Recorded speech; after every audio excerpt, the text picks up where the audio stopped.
আচ্ছা, আর একটা পোস্টে আমি দেখলাম যে এই মুহূর্তে অ্যাপেলো বা মেডিকা এসব জায়গায় যারা জুনিয়র ডাক্তার, মানে জুনিয়র ডাক্তার কনসালটেন্ট, তারা ঘন্টা প্রতি পাচ্ছেন প্রায় ওই 200 থেকে 250 টাকা। আর গ্রাম শহরের দিকে যারা নার্সিংহোমে জুনিয়র ডাক্তাররা কাজ করছেন তারা পাচ্ছেন 140 থেকে 160 টাকা প্রতি ঘন্টা। অর্থাৎ ডেলি কাজ করলে তাদের 1000 থেকে 1500 টাকা মতো ইনকাম হচ্ছে, কেউ হয়তো 2000 টাকা ইনকাম করে। খুবই কম, কারণ তুলনামূলকভাবে যারা আপওয়ার্কে, মানে যারা ফ্রিল্যান্সিং করে আওয়ারলি, বাংলাদেশ পাকিস্তানের কথা বলছি, ভারতের কথা ছেড়ে দিন, যারা আপওয়ার্কে ফ্রিল্যান্সিং করে ওরকম পার আওয়ার কনসাল্টিং করে, তারা তো মিনিমাম $15 থেকে $20 পায়। অর্থাৎ দ্যাট শুড বি রাফলি 1500 থেকে 2000 টাকা। অর্থাৎ একটা ডাক্তারের প্রায় 10 গুণ পাচ্ছে। এগুলো সব বাংলাদেশের ছেলেরাই পাচ্ছে, আমি ভারতের কথা বাদই দিচ্ছি, প্রতি ঘন্টায়।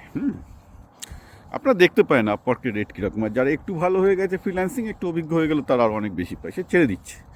আমি সেটা নিয়ে কথা বলছি না, কিন্তু আমি এটাই বলতে চাইছি যে কী পরিমাণ শোষণ চলছে। ধরুন, আমি তো অ্যাপেলোতে আমার মায়ের প্রায় 1.5 বছর চিকিৎসা হয়েছিল, আমি জানি অ্যাপেলোতে ইভেন জুনিয়র ডাক্তারদের কনসাল্টিং রেট যখন দেখানো হয় সেটা কিন্তু তার 10 টাইমস করে দেওয়া হচ্ছে। অর্থাৎ পে করছে 200 টাকা বা 250 টাকা, কনসাল্টিং রেট দেখানো হয় 1500 থেকে 2000 টাকা, যদি কোনো জুনিয়র ডাক্তার হয় তাও।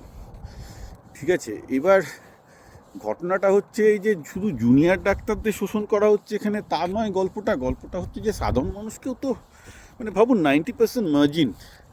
মানে জেনারেলি আমরা কী করি, আমরা যখন কোনো ইন্ডিয়া থেকে কোনো ওয়ার্কার নিই, তাকে হয়তো $15-20 দিলাম, আমাদের কত $5-10 লাভ থাকে, হয়তো খুব বেশি হলে আমাদের 20% 25% মতো লাভ থাকে। এরা তো একদম 90% রেটে লাভ করছে, মানে 900% রেটে লাভ করছে। মানে ছেলেটাকে দিচ্ছে $2, চার্জ করছে $20। আমি যদি ডলারে হিসাব করি, অর্থাৎ 200 টাকা ছেলেটাকে দিচ্ছে, চার্জ করছে 2000 টাকা।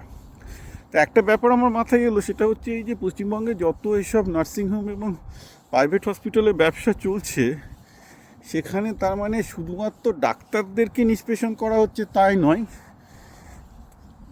মানে আপনি ভাবুন যে পেশেন্টদেরকেও কীভাবে বোকা বানানো হচ্ছে। অর্থাৎ একটা ডাক্তার যেখানে 200 টাকা পাচ্ছে, তাকে 2000 টাকা চার্জ করছে, রাইট? আপনাকে চার্জ করছে, মানে মধ্যেখানে 90% প্রফিট তুলে নিয়ে যাচ্ছে হচ্ছে প্রাইভেট নার্সিংহোমগুলো।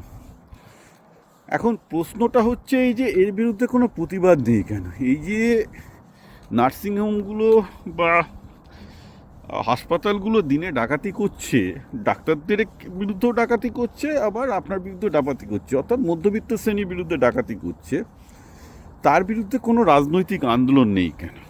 তৃণমূলের কথা বাদ দিন, কারণ তৃণমূল এই সিস্টেমটার পুরো বেনিফিশিয়ারি। এই যে হসপিটালগুলো এত প্রচুর টাকা লাভ করছে, আমি পেটি শিওর তার একটা বড় অংশ তাকে ক্ষমতাসীন পার্টিদের সাথে বিভিন্নভাবে বিভিন্ন কারণে, লাইসেন্সিংয়ের কারণেই হোক আর যে কোনো কারণেই হোক না কেন, শেয়ার করতে হয়। তো তারা তো করবে না, তাদের মুখ চুপ, কারণ তারা ক্ষমতায় আছে। এবার বিরোধী দলগুলোর ভূমিকা কী?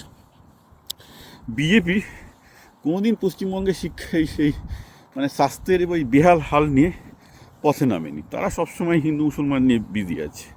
তো ধরুন, বিজেপি একটা ঘোষিত পার্টি যে তারা হিন্দু মুসলমান নিয়েই থাকবে, আর তারা বিভিন্ন রকমের মোয়া দেখাবে, ভালো ভালো বুলেট ট্রেন থেকে শুরু করে এরকম ভারত আছে দিন, অমৃতকাল এসব শোনাবে। তা কিছুটা হয়তো সত্যি, কিছুটা জল, যাই হোক না কেন, সেটা বিজেপির একটা পলিটিক্যাল লাইন, যে হিন্দুত্ববাদ প্লাস এসব ভালো ভালো মোয়া। তো তারাও এই শিক্ষা স্বাস্থ্য নিয়ে খুব একটা যে ভাবে তা নয়। তো প্রশ্ন হচ্ছে, তাহলে পশ্চিমবঙ্গের মধ্যবিত্ত নিয়ে ভাববে কারা? আপনি যদি বলেন যে, আমার প্রশ্ন হচ্ছে সিপিএম তো এইসব আন্দোলনগুলো করে একটা নিজেদের একটা ফুটহোল তৈরি করতে পারতো, রাইট?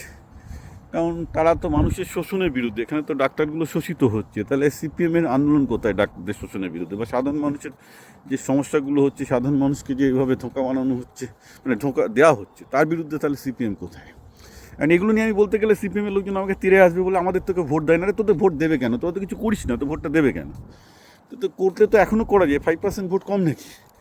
তো তারা মানে আমি তো বিপ্লব পাল, আমার তো একটাই ভোট, মানে আমার তো ভোটও নেই, আমি তো আর অন্য দেশের সিটিজেন। যাকে আমিও বরং বলছি যে এটা একটা কী হচ্ছে, যে সবাইকে ঠকানো হচ্ছে। কিন্তু আপনি দেখবেন সিপিএমের বা কংগ্রেসেরও কেউ এই ব্যাপারে কোনো মুখ খুলবে না, কারণ এইসব হসপিটালগুলো থেকে একটা বড় চাঁদা আমার ধারণা পার্টির সব লোকেরাই পায়, সব পার্টির সব লোকেরাই পায়।